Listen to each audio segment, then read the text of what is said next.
I'll tell you about internationally before I start the regular thing. I said this on Bloomberg News a couple weeks ago. Our budget for is $1.5 billion on defense. It's $1.5 billion, and we take care of the whole world. And my idea was pick 10 countries that we take care of. We're their big brothers.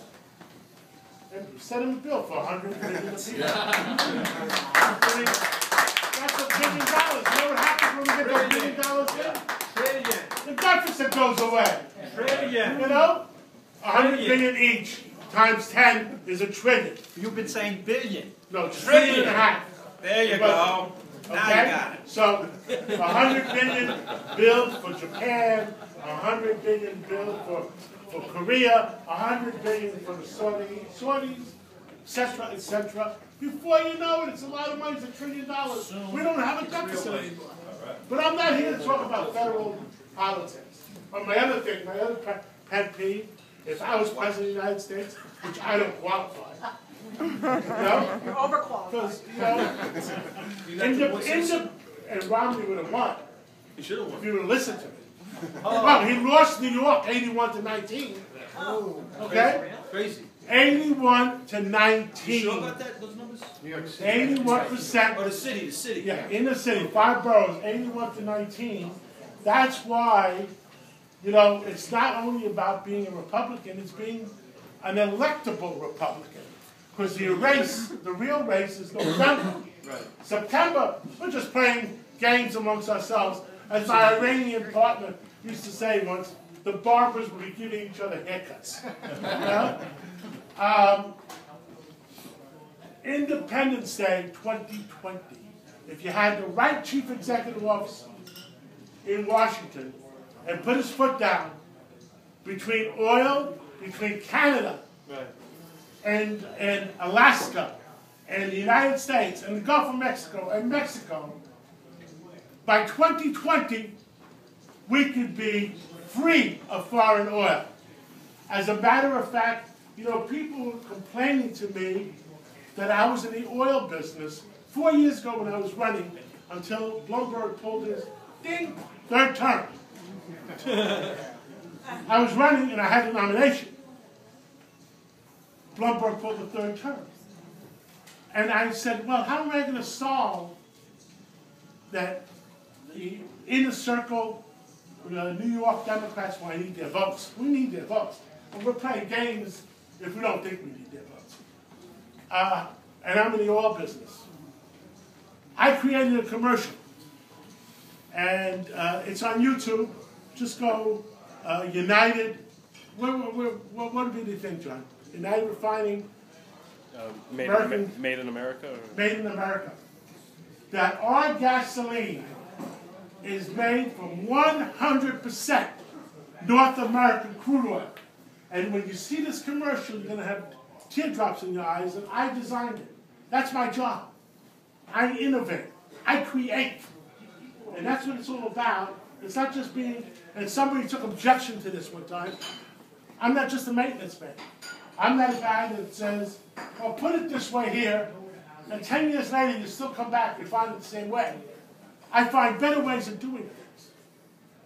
That commercial, our sales are up like 18 or 20 consecutive quarters. Not just dollars, the price of gasoline is up. People come to our gas stations, buy from our refinery because it's bought in America and Canada, goes through our pipeline, goes through our refinery. It's made in America. What's the company name? And, well, the gas stations are called Quick Fill, Red Apple, also Country Fair. The name of the oil company is called United Refining. It's in Middle America, Warren, Pennsylvania. We supply most of the petroleum needs between Buffalo and Pittsburgh. And people have teardrops in their eyes, made in America, and they bypass BP, they bypass Citgo, they bypass everybody. They'd rather have American oil.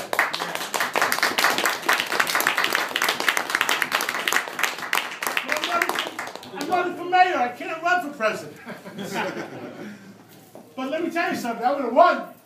I could have beat Obama. But yeah. Buy me a box of Kleenex. New York. Greatest city in the world. I love New York. I came here. I was 6 months old. I was born on a little Greek island that was part of Italy till March 7th, 1948. I was born in September. So what does that mean? I was conceived in Italian, born a Greek.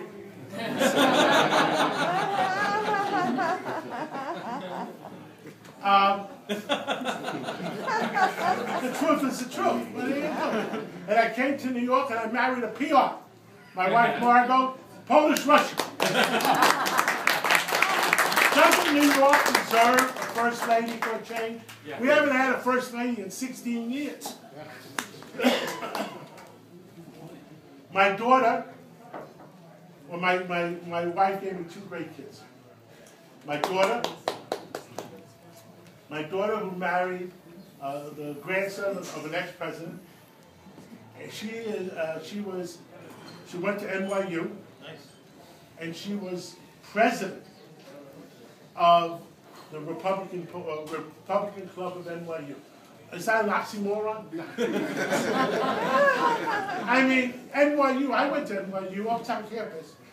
It was the headquarters for the SDS.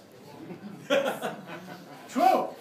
You know, I used to go in ROTC uniform, and I used to, you know, make sure nobody's throwing eggs at me.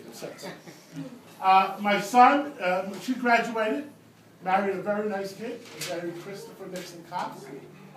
And my son, John Jr., wave your hand.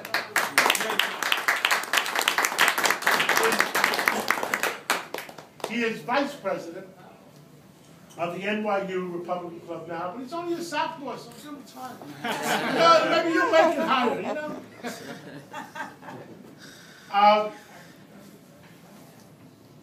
Last year, by the way, my daughter was in Dallas on Wednesday. She went there for the Presidential Library of Bush. Nice.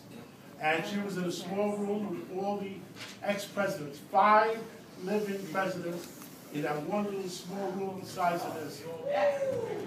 So God bless her. You know, she's, whatever, you know, the sky's the limit. She can do whatever she wants. And last year, her and Christopher went to Africa with President Clinton for the foundation business to check out what's going on. She went from 8 different countries, and she had teardrops in her eyes when she went to some of those countries because, you know, she's busy buying shoes in New York. She goes to Mozambique, and she calls me up and says, "Daddy, these kids have no shoes." So I said, write a personal check for $10,000 and specify the Clinton Foundation that you're going to buy those kids in that town shoes. You know why? I'm a giver. I try to teach my kids to be givers. I come to your neighborhood not to take money out, but to put money in, to help people. And I try and teach my kids the same thing. I don't have fundraisers. I don't need the money. I'll spend my own money. I'm not going to take money from you. You know what I have? And I tell my friends? I have friend raisers. That's all I want is friend raisers. You know, I sponsored the play, I don't know if any of you saw it, Tony LaBianco, LaGuardia. How did you like it? Fantastic. Fantastic. It's about Mayor LaGuardia, one of the best mayors in New York. He was mayor from 1931, I think, to 1945, give or take a year. And he used to say, it's not about being a Republican, not about being a Democrat, it's about being a New Yorker and caring about New York. And that's me. I don't need a job going in. I don't need money going in. I don't need a job going out. you guys, my kids, you guys better run the company well on time. You know, that's pressure. You know, pressure. Run it well, run it better than me. You know what I always tell my kids? I want you to do things better than me. That's what I want. You know, and my job is to go around neighborhoods and teach all the kids. Because you know where I grew up? I grew up in Harlem on 135th Street. Okay? I had to work hard to claw my way out. I didn't go from Harvard to Goldman Sachs or Solomon Brothers. I had to claw I worked in the local stores. I worked up and down Broadway in New York. And I know what those people's problems are. Because I'm one of them. I am one of you. My kids are one of you. I went to high school in the neighborhood, Brooklyn Tech. Okay? I went to public school, and Brooklyn Tech gave me a great education. I'm here because of Randy. Yes. I am glad. And, you know, I really want to become mayor someday because I might make the Hall of Fame.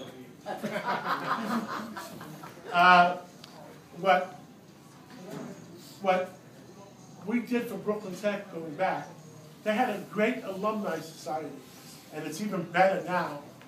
And my old physics teacher, Mike Weiss, looks me up and looks up Len Riggio, who's a good friend of mine.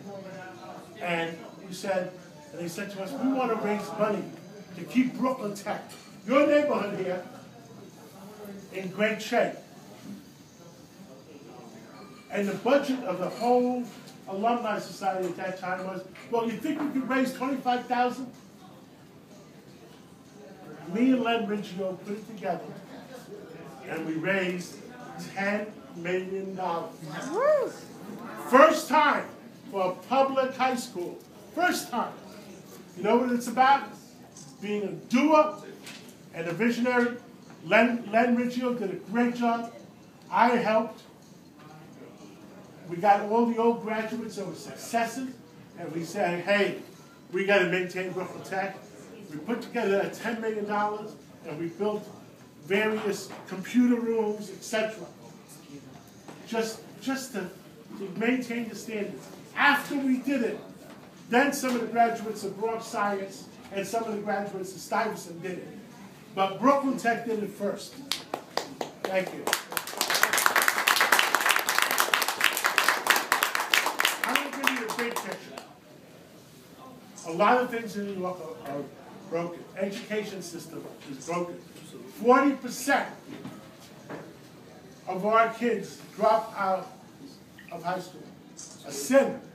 And then let's talk about the 60% that graduated.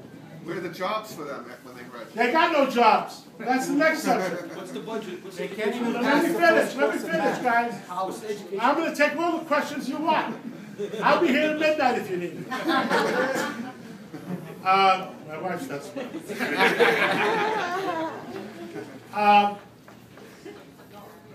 The 60% that graduated, CUNY, City College, which I'm on the advisory board with Matt Goldstein, and sad with Matt Goldstein this week.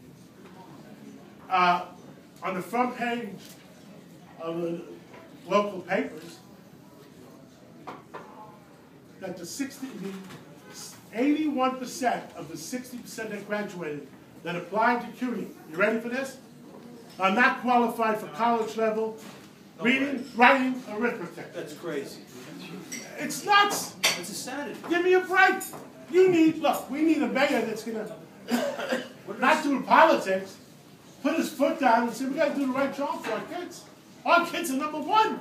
What's the budget? And that's the way I rate the budget twice what it is in any other big city. Wow. Okay? It's wrong. And they're burying, you need an independent businessman that can go in there and fix it. Look, Bloomberg is trying. Thank you. But I'll fix it. We have the problem with the education system. We have the problem with jobs. That's right. You know, I went to my daughter's graduation last June, NYU, Yankee Stadium. 15,000 kids. I turned to my wife, I said, I wonder how many of these kids have jobs. I turned to one of the professors that was sitting next to me. And I said, well, maybe half. That's a sin. Then I went to my daughter's education. My daughter's graduation, which was the individual school, the Stern School of Business. There was 575 kids graduating. 475 of them were foreign students from Asia, which is fine.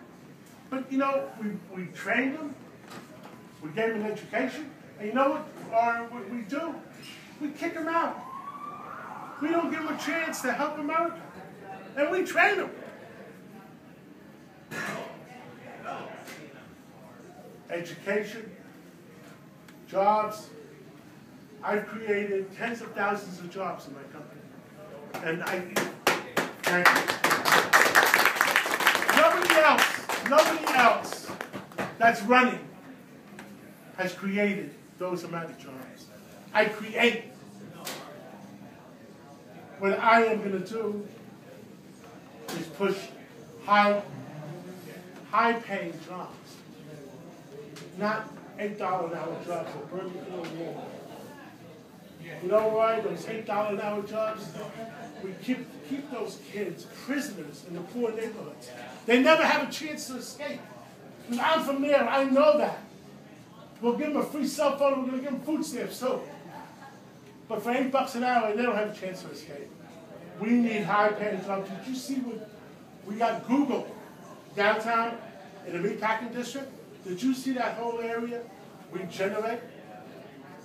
You got new restaurants, new stores, new hotels. Well, my job is to bring in high-tech companies.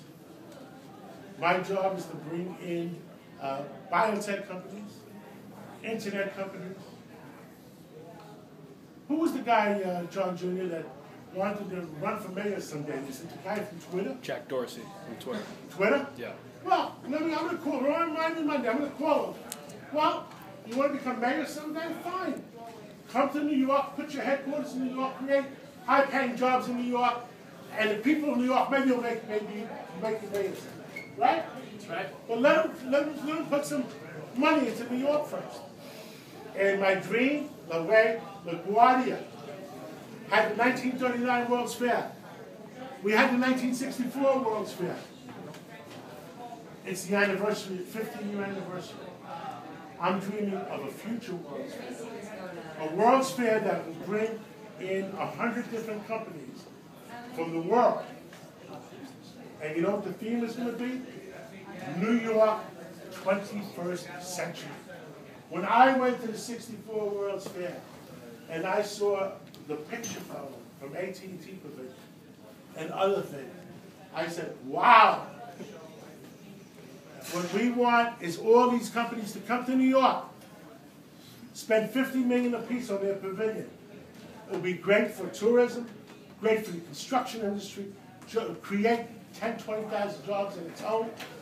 And we're going to put it in every borough and connect them the way Bloomberg was going to do with the Olympics, and connect them with a riverboat. But that's what you're talking about. Trying making a dream and making it come true, creating the jobs. And the last thing I'm going to talk about, then we'll open up for questions. You guys deserve questions. We can be here forever. Is security, keeping our people safe. Some of the people running, all they want to do is make the 12 people that are demonstrating in the corner, and God forbid knows who's paying them. All right, like the Wall Street game. Somebody was paying those people. Whether it was Soros or whoever, somebody was paying them. The going rate was, I think, $20 an hour or $600 a day or something. What we want is keep our people safe. And Ray Kelly has his own tactical force that double checks on the FBI as far as terrorism. we can't give that back. The primary responsibility of the mayor is to keep us safe. I remember 9/11. I lost one friend from Brooklyn Tech, Shelley Candy. I lost one friend from NYU. I lost one father that my friend John Jr., he has twins. We used to go play basketball every Saturday morning with him. He worked for Aon. I lost too many friends. And I remember after 9/11, on weekends, I used to take my kids out of the city. And when I went to on the other side of the tunnel, I used to go, made it. I don't want New Yorkers to live in fear. We got to keep our people safe, and they have the confidence that they feel safe. That's what I'm all about. I'm going to open it up. Thank you for inviting me. Thank you. And one last thing. It's about winning in November. We need the Reagan Democrats. We need the pro-business Clinton Democrats. There's a lot of them around. I remember, because I worked for Bill Clinton for a while. A lot of them around. If we don't have those people and the independents, you know what a pure Republican does? 81-19. It's about winning. It's about winning, because if we're only here to blow our horn, it's not good enough. I've always played to win in my life, and I wouldn't be here running if I wasn't playing to win. Thank you, and open to questions. Thank you.